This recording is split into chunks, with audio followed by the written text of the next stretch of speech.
میں برکت کا ایک بہت بڑا ذریعہ شکر ہے۔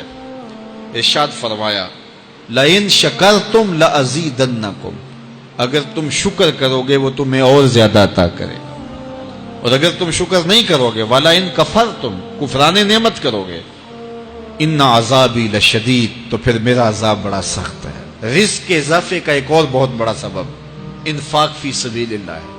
اللہ فرماتا ہے جو تم خرچ کرتے ہو تو جو چیز تم نے نکال دی اس کی جگہ اللہ تمہیں اور عطا کر دیتا ہے۔ بعض کا ہمارا یہ ہوتا ہے کہ کوئی آدمی مالی بحران میں آ گیا تو وہ کرتا کیا ہے کہ جو راہ خدا میں دینے کا کھاتا تھا پہلے اسے کلوز کرتا ہے، یہ فلاں مدرسے کو دیتے ہو یہ بھی بند کر دو، یہ مسجد کو دیتے ہو یہ بھی بند کر دو، یہ فلاں غریب کو دیتے ہو یہ بھی بند کرو، حالات ٹائٹ ہو گئے ہیں۔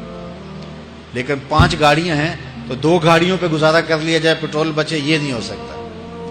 گھر کے لچھن وہی ہیں، لیکن بند کہاں سے کیا؟ جہاں سے رزق آنا تھا۔ ہمیں تو یہ حکم دیا ہے جب رزق تنگ ہونے لگے صدقہ دے کے رب سے کاروبار کر لو، صدقے سے تمہارے رزق میں اضافہ ہوگا۔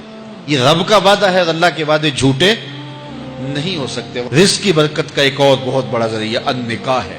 فرمایا اگر تم نکاح کرو گے، تم فقیر ہو وہ تمہیں غنی کر دے گا۔ لوگ کہتے ہیں بچہ پیروں پہ کھڑا ہو لے تو پھر نکاح کریں گے، اللہ کہتا ہے تم نکاح کرو ہم پیروں پہ کھڑا کر دیں گے۔ ہمارا فلسفہ اپنا ہے، اس کا حکم اپنا ہے۔ وہ کہتا ہے ابھی تو یہ اپنے لیے نہیں کماتا تو جو آئے گی اس کو کہاں سے کھلائے گا؟ میاں جس نے آنا ہے اس نے اپنا رزق لے کے آنا ہے۔ تو بچوں کی شادیاں کرو، اگر وہ جوان ہو گئے رزق نصیب ہوگا۔ اپنے اہل خانہ کو نماز کے حکم دینے سے رزق بڑھتا ہے، چونکہ جو صبح کا وقت ہوتا ہے یہ رزق کے بٹنے کا وقت ہوتا ہے، اور جس گھر میں صبح کے وقت لوگ سوئے ہوئے ہوتے ہیں وہاں بے برکتیاں ہوتی ہیں۔ تو طلوع فجر سے لے کر کے طلوع آفتاب تک اپنی اولاد کو، بیوی کو، بچوں کو نہ سونے دیں۔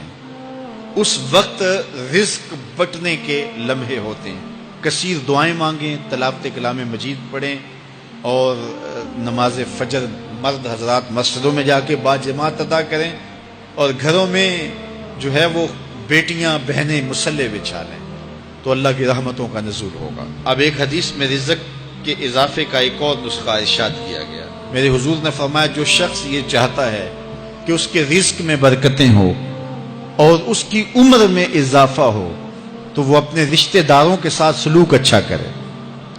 رشتہ داروں کے ساتھ اگر اچھا سلوک کرو گے تو پھر تمہارے رزق میں برکت ہو۔ غریب ہیں تو ان کی مدد کرو، ان کی بیٹیوں کی شادیاں اپنے ذمے لے لو اگر اللہ نے آپ کو وسعت دی ہے، ان کی پریشانیاں بانٹ لو، ان کا قرضہ ہے تو اتارنے کی کوشش کرو، ان کو مشکلات سے نکالنے کی کوشش کرو۔ تم ان کو مشکلات سے نکالو گے، اللہ تمہیں مشکلوں سے نکالے گا۔ تمہارے رزق میں بھی برکتیں ہوگی اور تمہارے مال میں بھی برکتیں ہوں۔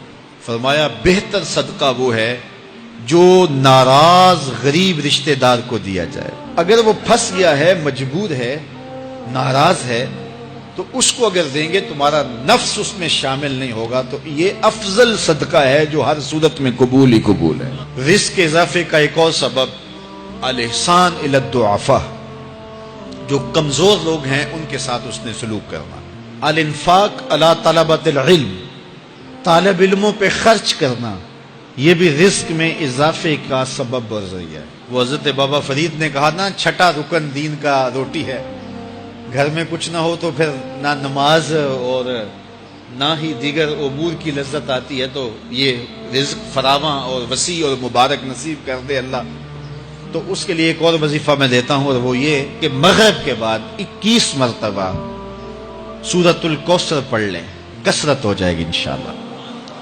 اول خدوشی پڑھ لیں، 5-7 منٹ لگتے ہوں گے، تو سورہ کوثر 21 مرتبہ روزانہ مغرب کی نماز کے بعد پڑھیں، اور اگر بہت زیادہ مسائل ہیں تو ہر نماز کے بعد پڑھ لیں، تو انشاءاللہ آپ دیکھیں گے کہ گھر میں برکتیں اترتی محسوس ہوں گی، انوار کا نزول ہوتے محسوس کریں گے۔ تو یہ وہ رزق کے اسباب ہیں، اگر ہم اختیار کر لیں تو ہم اللہ کی خاص رحمتوں کے حقدار ہوں گے۔ اللہ ہم سب کو رزق حلال، رزق وسیع، رزق سہل، رزق مبارک، رزق فراواں نصیب فرمائے۔